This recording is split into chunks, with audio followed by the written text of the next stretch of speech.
को उसकी बनाई हुई डिश पसंद नहीं आती। शेफ कई बार डिश बनाने की कोशिश करता है, लेकिन हर बार यंग को पसंद नहीं आती। आखिरकार शेफ परेशान होकर हार मान लेता है और यंग को खुद खाना पकाने को कहता है। वो अपना खाना खुद तैयार करने का फैसला करता है और शाही बावर्ची खाने में दाखिल हो जाता है। वो चाकू उठाता है। ये देखकर नौकरानी परेशान हो जाती है, क्योंकि मलिका ने बचपन से ही कभी खाना पकाने की कोशिश भी न की थी। लेकिन वो ये देखकर हैरान हो जाती है कि यंग बड़ी तेजी से सब्जियों को काट रही है। वो हर चीज को अच्छे तरीके से मैनेज करती है और आखिरकार एक बेहतरीन डिश तैयार हो जाती है। यंग अपने कमरे में जाकर खाना खाने बैठ जाती है और साथ ही नौकरानी को भी टेस्ट करवाती है। किचन में शेफ किमिया के खाने पर तंज करता है और कहता है कि ये खाना सिर्फ देखने में अच्छा लगता है, लेकिन खाने में अच्छा नहीं होगा। शेफ बच जाने वाले खाने को जैसे ही चखता है तो उसे वो खाना बहुत ही पसंद आता है। इसके बाद यंग को एक ख्याल आता है कि वो अपना खाना पकाने की महारत से मलिका का दिल जीत सकती है और उसे दोबारा झील को चलाने पर भी राजी कर सकती है।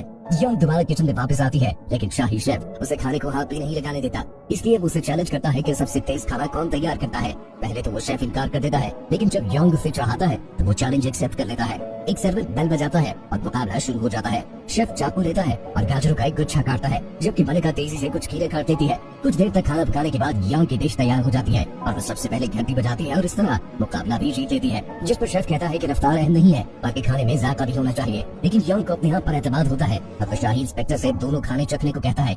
शाही इंस्पेक्टर यंग के खाने को बेहतर डिश करार देता है और उसे किचन की जिम्मेदारी भी संभालने को कहता है। किचन की जिम्मेदारी संभालने के बाद यंग सबसे पहले इस चीज को देखता है कि मलिका को कौन सा खाना पसंद है और उसे पता चलता है कि मलिका को नरम खाना पसंद है। इसीलिए यंग आलू का दलिया बनाना शुरू कर देती है। वो इसमें कुछ दूध डालती है और इसमें और भी बहुत सी चीजें डालने के बाद जब खाना तैयार होता है तो वो कुछ फूल लगाकर डिश फाइनल करती है और ये खाना मलिका को खुद जाकर पेश करती है। मलिका खाने से बहुत लुत्फानंदोज होती है, लेकिन वो ये भी कहती है कि ये ठंडा हो गया है क्योंकि खाना बहुत दूर से लाया गया और कुछ खाना प्लेट से बाहर भी गिरा हुआ था, जिसने प्रेजेंटेशन को मुतासिर किया। यंग ये सुनकर परेशान हो जाती है और अफसोस के साथ अपने महल वापस जाने का सफर शुरू कर देती है। अपनी गाड़ी में बैठते हुए उसे एक आइडिया आता है। थोड़ी देर बाद वो एक कपड़ा सिलाई करती है और शाही इंजीनियर्स को बुलाकर उन्हें कुछ हिदायत देती है। इसके कहने पर इंजीनियर्स फूड डिलीवरी की गाड़ी बनाते हैं जो चारों तरफ कपड़े से ढकी हुई थी। इसके बाद यंग बहुत सारे लजीज खाने तैयार करती है और नई बनाई गई फूड डिलीवरी की गाड़ी में खाना रख कर ले जाने लगती है। मलिका को गर्मा गर्म खाना मिलता है और इस खाने को वो बहुत मजे से खाती है। थोड़ी देर बाद इंजीनियर वापस आते हैं और यंग को खुशखबरी सुनाते हैं कि हमारी इजाद कामयाब साबित हुई।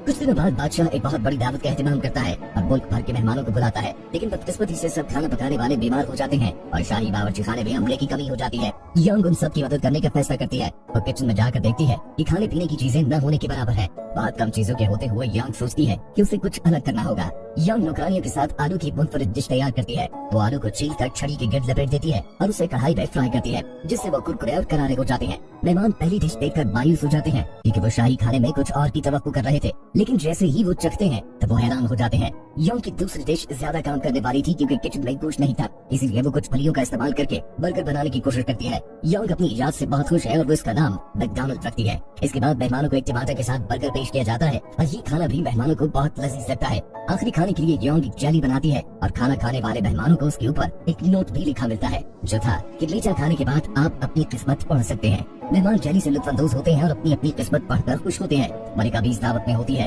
और वो यंग की महारत देखकर बहुत मुतासिर होती है। आखिरकार वो यंग से कहती है कि कुछ भी मांगना चाहो तो तुम मांग सकती हो और यंग झील को दोबारा भरने को कहता है। मलिका उसकी बात मान लेती है और नौकरों को झील भरने का हुक्म दे देती है। लेकिन अफसोस की बात ये है कि ये 19वीं सदी है और इस काम में मदद करने के लिए कोई जदीद मशीनरी मौजूद नहीं है, इसीलिए नौकर लकड़ी की बाल्टियों से पानी भर भर कर झील में डालते हैं। ये अमल बहुत ही सुस्त है और नौकर शहर के कुएं से झील तक का तवील सफर तय कर रहे हैं, जिसमें बहुत ज्यादा टाइम लग रहा था। यंग ये देखकर बहुत परेशान हो जाती है, लेकिन तभी उसके जहन में एक आइडिया आता है। वो हर नौकर से कहती है कि वो एक जगह ठहरे और बाल्टी को एक शख्स से दूसरे शख्स तक पहुंचाए। लोग इससे बहुत खुश होते हैं क्योंकि ये काम उनको बहुत आसान लगता है और इससे काम भी बहुत तेज हो रहा था। वो सब अपना काम जारी रखते हैं और यंग उन सब की निगरानी करती है।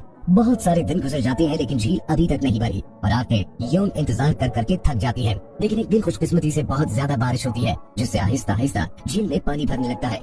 यंग मौसम की तब्दीली देखकर बहुत खुश होती है और बारिश में नाचने लगती है। चंद घंटों बाद झील भर जाती है और यंग झील के किनारे पे जाता है और अपना पत्थर पर नाम लिखता है, जिसके बाद वो झील में छलांग लगा देता है और पानी के अंदर डूबने लगता है, बिल्कुल इसी तरह जैसे इसके साथ फिल्म के आगाज में हुआ था। लेकिन उसी वक्त वो खुद को अस्पताल में पाता है और ये सब देखकर हैरान रह जाता है। तभी वो देखता है कि एक अफसर उसके सामने सोया हुआ है। बॉन्ड चुपके से उसका फोन चुराने की कोशिश करता है, लेकिन वो अफसर जाग जाता है। बॉन्ड वहाँ से भागने की कोशिश करता है, लेकिन तभी दो पुलिस वाले उसके सामने आ जाते हैं, इसीलिए वो बिल्डिंग से छलांग लगाकर नीचे कूद जाता है। वो लोगों से बचता हुआ एक लाइब्रेरी में पहुँचता है और वहाँ से एक हिस्ट्री बुक उठाकर पढ़ता है। वो खुद को किताब में पाकर हंसने लगता है क्योंकि वो भी अब हिस्ट्री का हिस्सा था। तभी वो ऑफिसर्स उसका पीछा करते हुए लाइब्रेरी तक पहुंच जाते हैं। वो वहाँ से भागने की कोशिश करता है, लेकिन वो पुलिस वाले बताते हैं कि वो उसे पकड़ने के लिए नहीं आए। यहाँ हमें पता चलता है कि टाइम ट्रेवल की वजह से प्रेसिडेंट अब चेंज हो चुका है। अब वो पुलिस वाले उसे पकड़ने नहीं है, बल्कि उसकी हिफाजत के लिए आए हुए हैं, क्योंकि बॉन्ड ने एक ऑफिसर को करप्शन के केस में एक्सपोज किया है। बॉन्ड कंप्यूटर में अपने बारे में सर्च करता है और ये देखकर हैरान हो जाता है कि वो ऑफिसर सच बोल रही है। मूवी के आखिरी सीन में हम बॉन्ड को एक बिल्डिंग के सामने खड़ा हुआ देखते हैं और कहानी यही खत्म हो जाती है।